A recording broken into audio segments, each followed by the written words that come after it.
이번 시간은 율법과 자유란 주제로 율법에 관해서 짚어보는 시간을 갖도록 하겠습니다.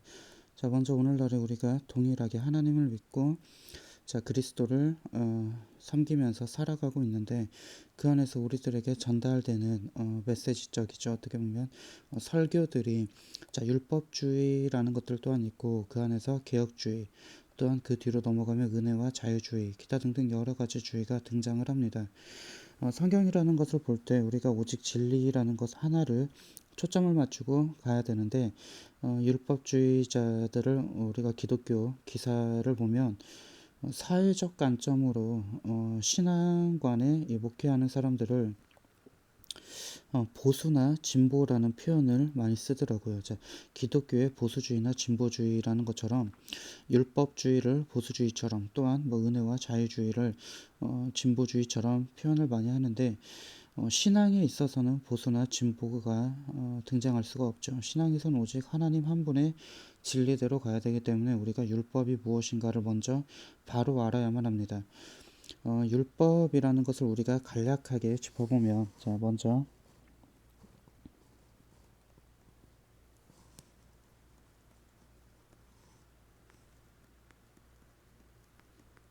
율법이란 무엇인가?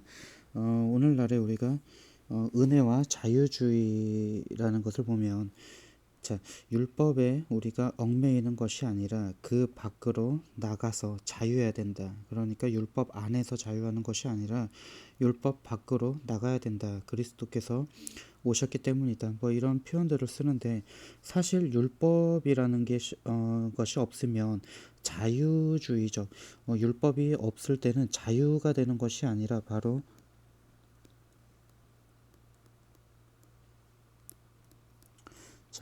무법자가 되는 겁니다. 무법자가.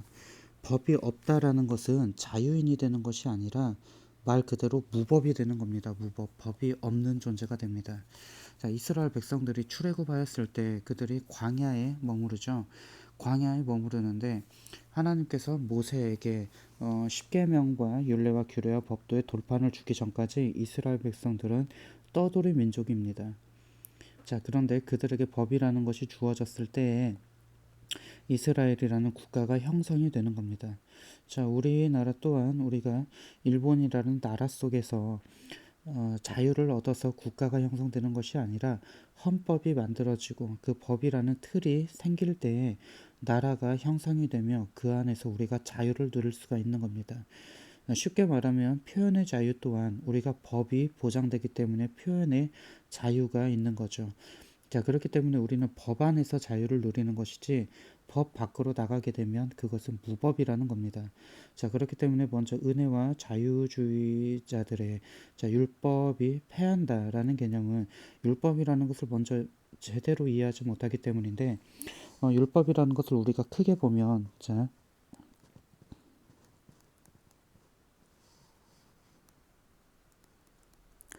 율례라는 것이 있고요. 두 번째는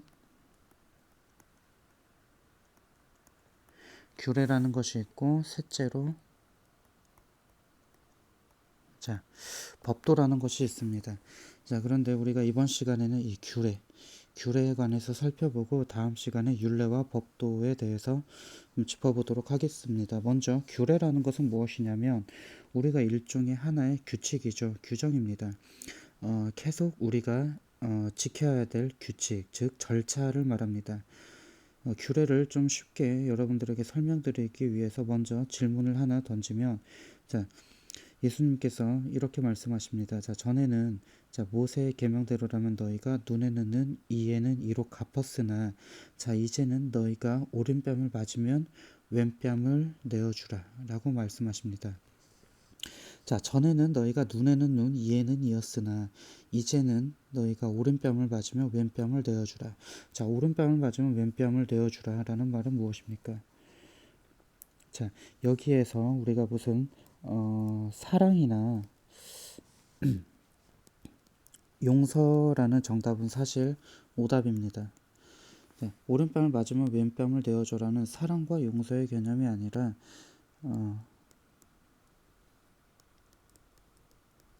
자, 심판이라는 말입니다. 심판이라는 것.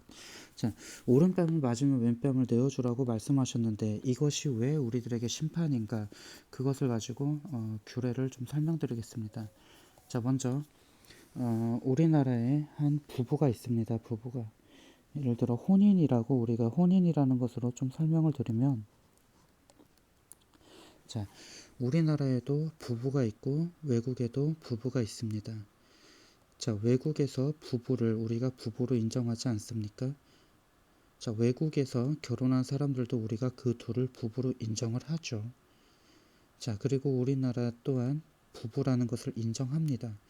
자, 우리나라의 방식으로 전통 혼례를 치르지 않았다고 해서 외국인 부부를 우리가 부부로 인정하지 않는 것이 아니라, 자, 우리나라의 혼인 방식과 외국에 일하는 나라의 혼인 방식은 서로가 다르지만, 자, 규칙적인 절차는 다르지만 우리는 그들을 하나의 부부로 인정을 하는 겁니다. 자, 이러한 절차는 다른 것이 바로 규례의 성격이라는 겁니다. 규례라는 것. 자, 우리가 갈라디아서죠.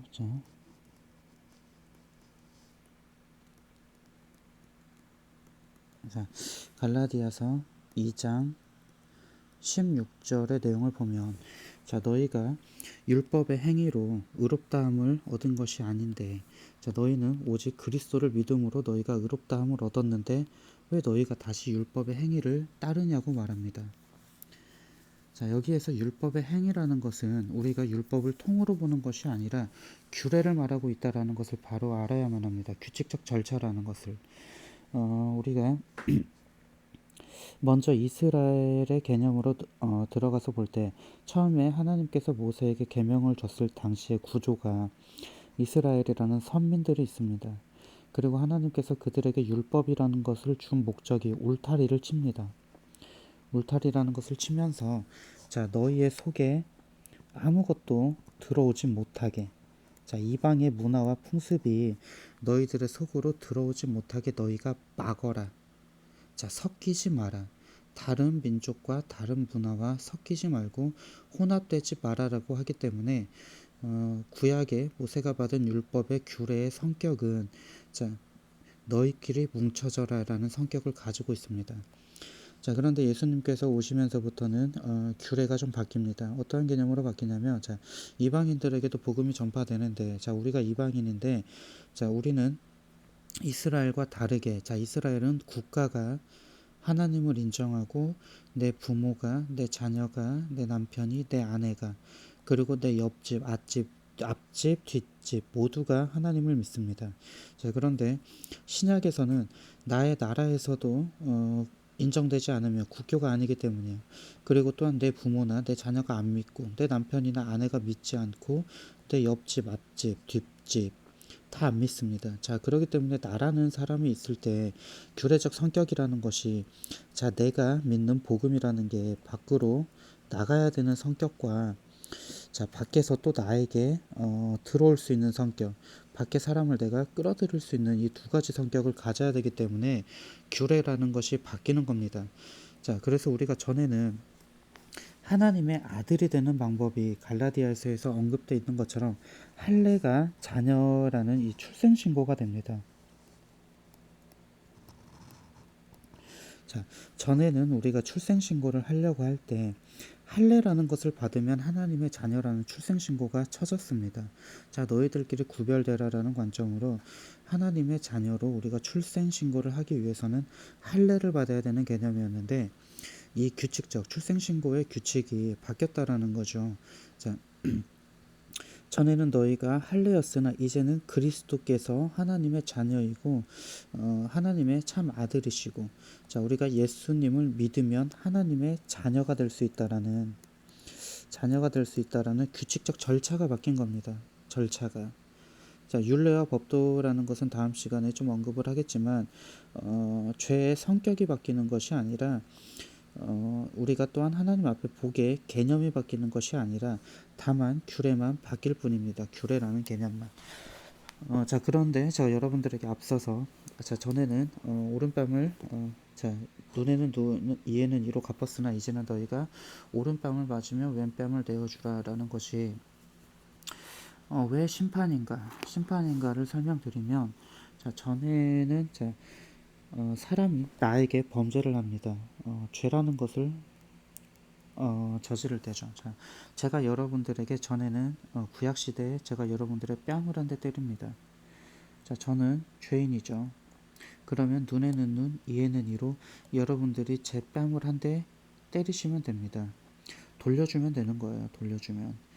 자, 구약 시대에는 우리가 죄라는 것을 내가 갚는 거죠. 자, 여러분들의 오른뺨을 때리면 여러분들이 저에게 똑같이 뺨을 때리면 되는 거예요. 자, 그런데 예수님 시대에 와서는 자, 오른뺨을 때리면 왼뺨을 내어주라라는 것은 용서의 개념, 즉 제 성격을 건드리는 것이 아니라 전에는 너희가 갚았으나 이제는 너희가 혈기를 내지 말고 하나님께서 갚으시리라.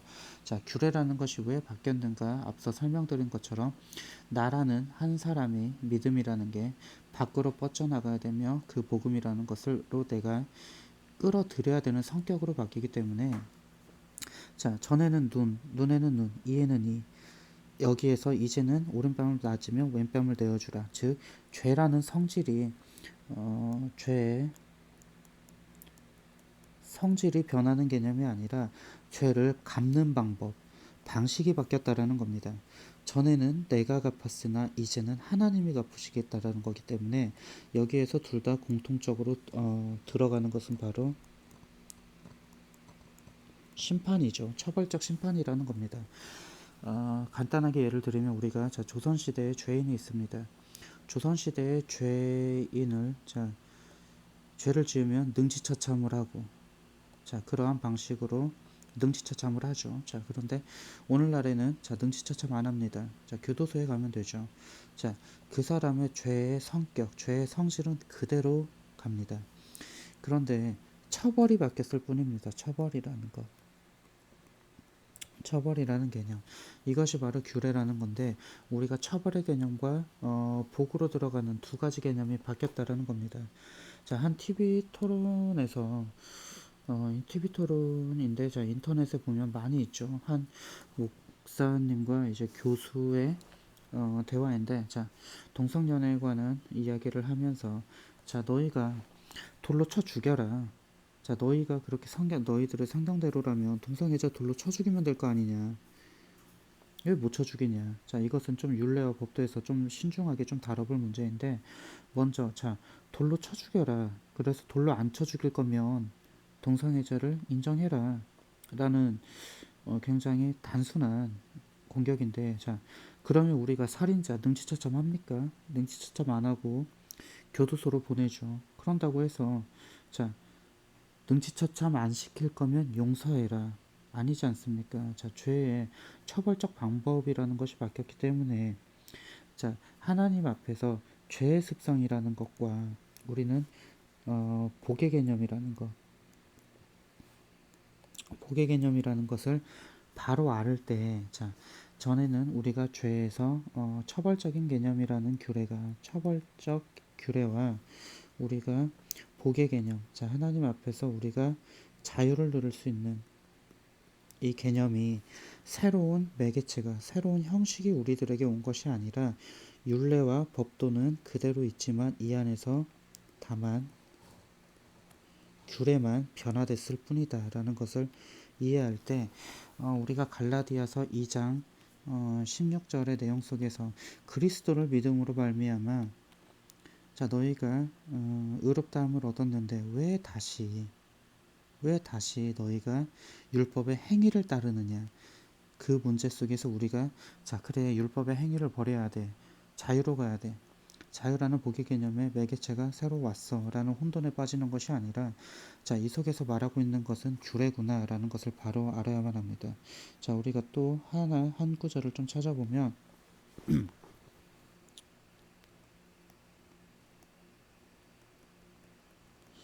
자, 골로새서입니다. 골로새서 2장 자, 20절. 골로새서 2장 20절의 내용을 보면 자, 너희가 왜 이 초등학문의 규례에 얽매이냐라고 말을 합니다. 자, 규례라는 것이 다른 데서는 자, 우리가 로마서나 갈라디아서나 다른 데서는 율법이라는 것이 좀 통으로 나오는데 다행히도 골로새서 2장 20절의 내용을 보면 자, 초등학문의 규례가 폐하였다라고 말을 합니다.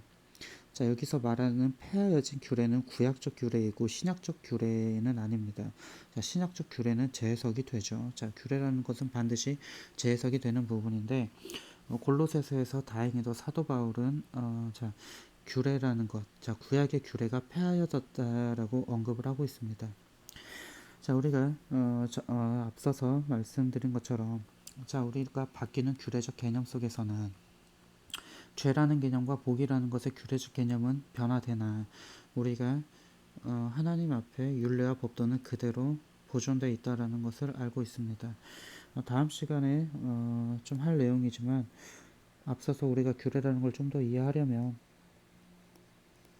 자, 로마서 3장 31절의 내용을 살펴보면 자, 너희가 자, 어떻게 믿음으로 자, 그리스도를 믿음으로 율법을 폐하냐 그리할 수 없다라고 하죠.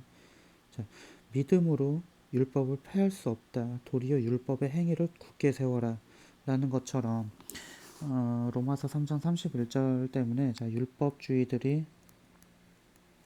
율법주의가 아직도 남아있는데 자, 거기에서 말하는 율법의 행위를 굳게 세우라는 것은 바로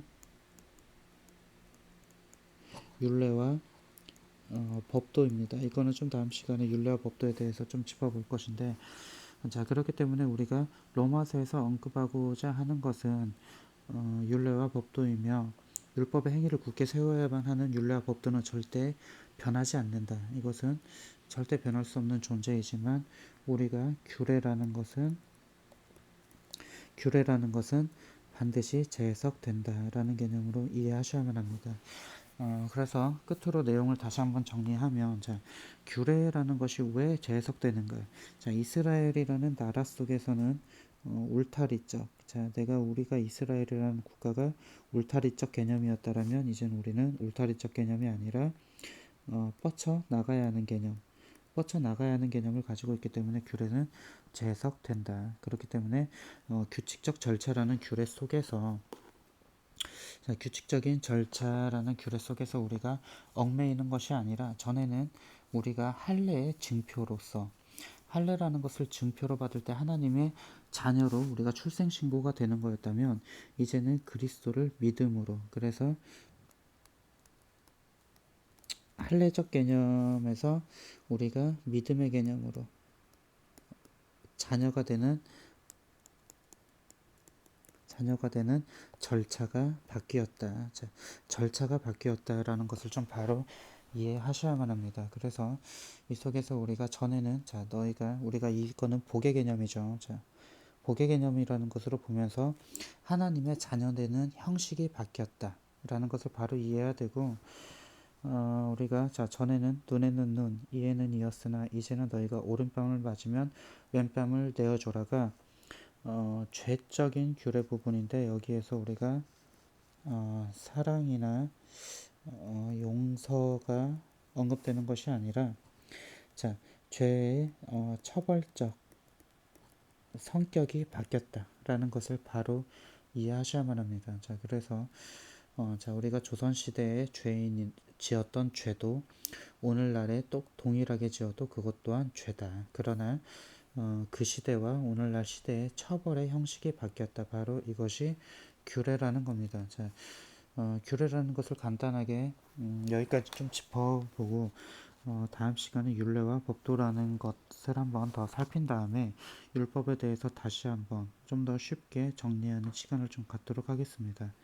먼저는 규례라는 것부터 우리가 인식해서 우리가 은혜와 자유, 자, 마치 율법 밖에서 자유하는 것이 아니라 규례에서 죄의 개념과 자, 복의 개념, 그 안에서의 규례적 자유를 얻고 율례와 법도에서 얽매여져야 된다라는 개념으로 먼저는 이번 시간을 좀 이해하시는 게 좀 더 낫고 다음 시간으로 넘어가기 위해서 규례라는 것을 다시 한번 여러분들이 갈라디아에서 언급하는 규례가 어떤 것이고 또한 로마서에서 얘기하는 율법적인 게 무엇인가를 살펴보시기를 바랍니다.